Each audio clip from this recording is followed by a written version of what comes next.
Plarium has been teasing us for a while now about how there's going to be a couple different Void Legendaries getting some love and much needed buffs in Fortis and then in the Orcs with Angar. Angar is going to be a legacy Void Legendary that's been around since the very beginning of Raid, and he was decent on the launch of the game, but he's been completely power crept into oblivion. And then with Fortis is a much newer Void Legendary, but just never really had a kit that could perform consistently enough to have good value as a Void Legendary. So let's talk about what these changes are and if it's going to change the opinions and functionality of Fortis and Angar. Let's get into it. Okay, so first up, let's talk about Fortis and pull up all of the changes going on here with Fortis. Wait, that's the change is 2 words? Damage increased on 1 ability? That's the rework for Fortis, is a damage increase on 1 ability where we don't even know what the damage increase is. We don't know if it's 1% or 50%. Okay, so the ability getting a damage buff is going to be the A3 here, Astral Terrors. I mean, like, okay, cool. Like, we needed that because it's definitely necessary to help him be a little bit more generally viable by hitting harder. That's always nice.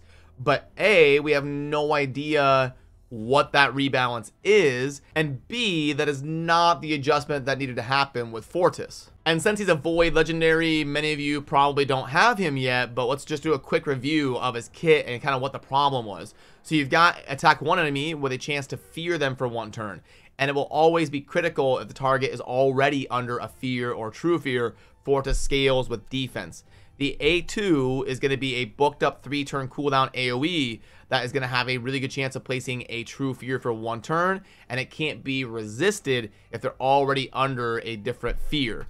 Then the A3, the one that's getting the damage buff, is going to be another AoE that ignores defense if they're under a fear or true fear, and it will always be critical if they're under those as well. The damage of the skill increases by 10% every time a fear or true fear is placed on the enemy, and the skill has a 40% chance to be unlocked for 1 turn whenever a fear or true fear is placed on an enemy. So it doesn't really have a cooldown, it just kind of cycles through by placing those fears. And then the passive right here is increase the chance of enemy skills failing by 15% when they're under a fear or true fear, while also preventing this champion's death and keeping them alive on 1 HP when hit by a fatal hit, and then remove all buffs and debuffs from him. And then after preventing his death, we're going to fully heal him with a full turn meter with a chance of placing fear on all enemies for 1 turn. And then finally place a sleep debuff on this champion for 1 turn, which cannot be resisted or blocked. So every time he procs that effect, he's going to sleep himself while placing fear on all the enemies and getting up to full health and a full turn meter and all of that. So the deal with Fortis is that the passive is actually pretty cool. It's very interesting. It matches the theme of being impactful and fun and interesting for a Void Legendary champion.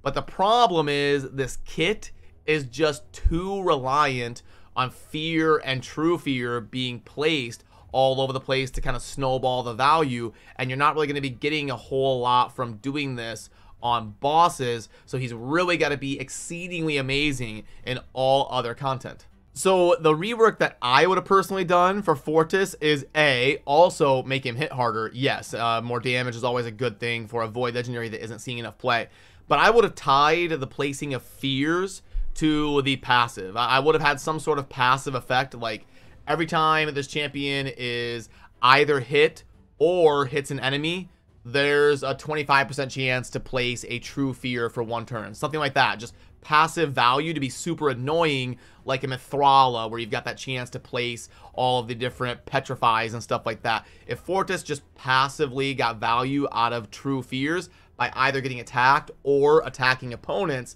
that would be a lot of fun, and then that gives you a little bit of wiggle room to mess around with this A2 and this A3 to have it bring other value that would be a little bit more universally sought after, as opposed to just these fears and true fears. So that's the route that I would have gone. I would have removed some of the fearing here from the A2 and the A3, place it on the passive, and then branch out to do new crazy things to make him really worthwhile as a Void Legendary here with his natural kit on the A1, the A2, and the A3. So very, very underwhelming changes coming here from Fortis. I did not expect that. I did not expect it to just be one small damage increase to one ability. I thought it would for sure be some sort of a rework on his kit. But now let's talk about Angar, and hopefully he gets a lot more changes.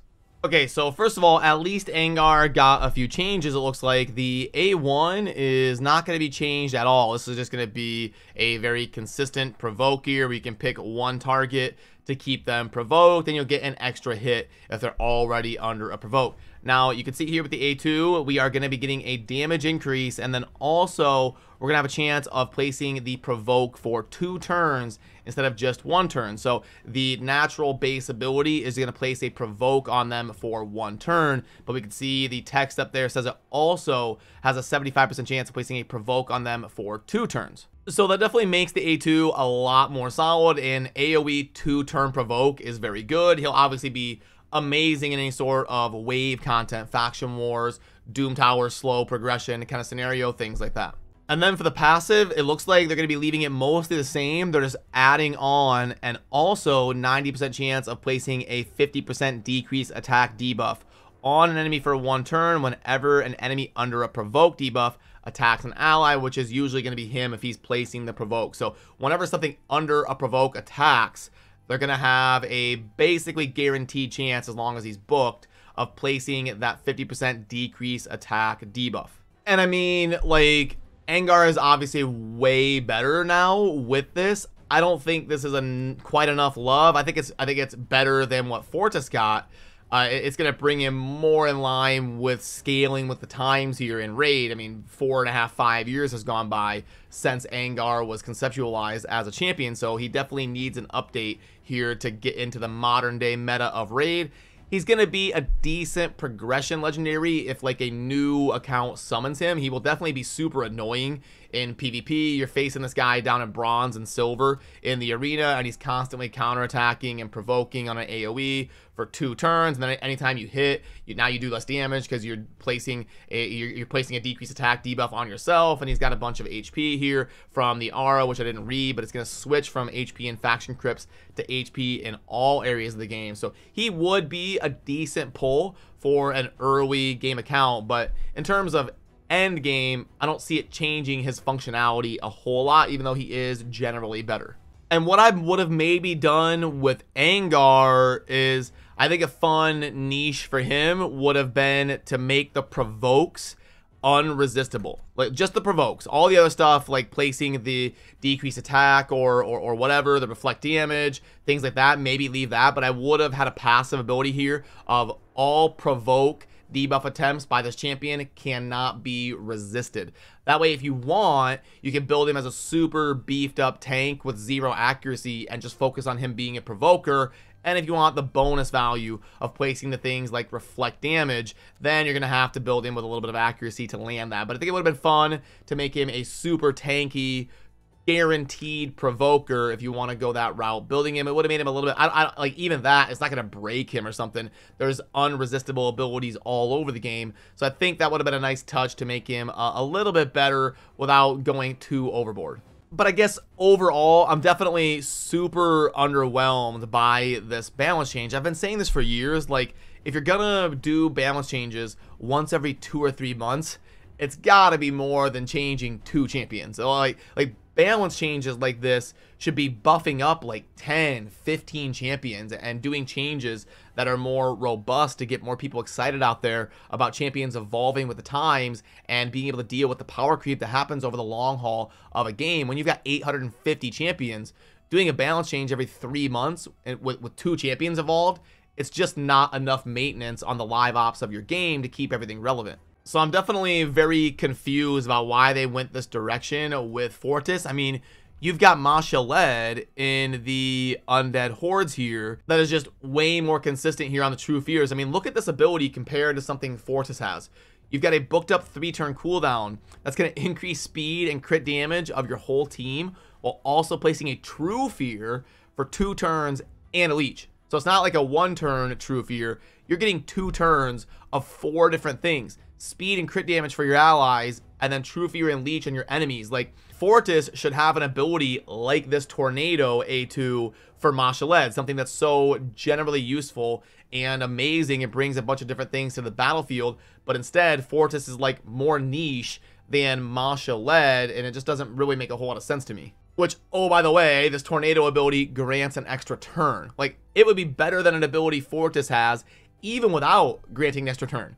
But it grants an extra turn with all of that on a 3-turn cooldown. And that's the kind of impact that something like Fortis should be having here as a Void Legendary. And Mashaled isn't even like the top of the PvP meta or something. He's obviously a very solid Legendary, but it's not like Mashaled is running around ruining the game, completely demolishing everyone in PvP. So you could have definitely given Fortis that much value, and it wouldn't have been anything too crazy in my opinion. But let me know your thoughts down below. We'll also probably host a poll over on the community tab of the channel, so you can voice your opinions on the balance changes here with these champions. So I appreciate all of you. Remember to subscribe on your way out if you enjoy Raid Shadow Legends content, and I shall see you soon in the next video.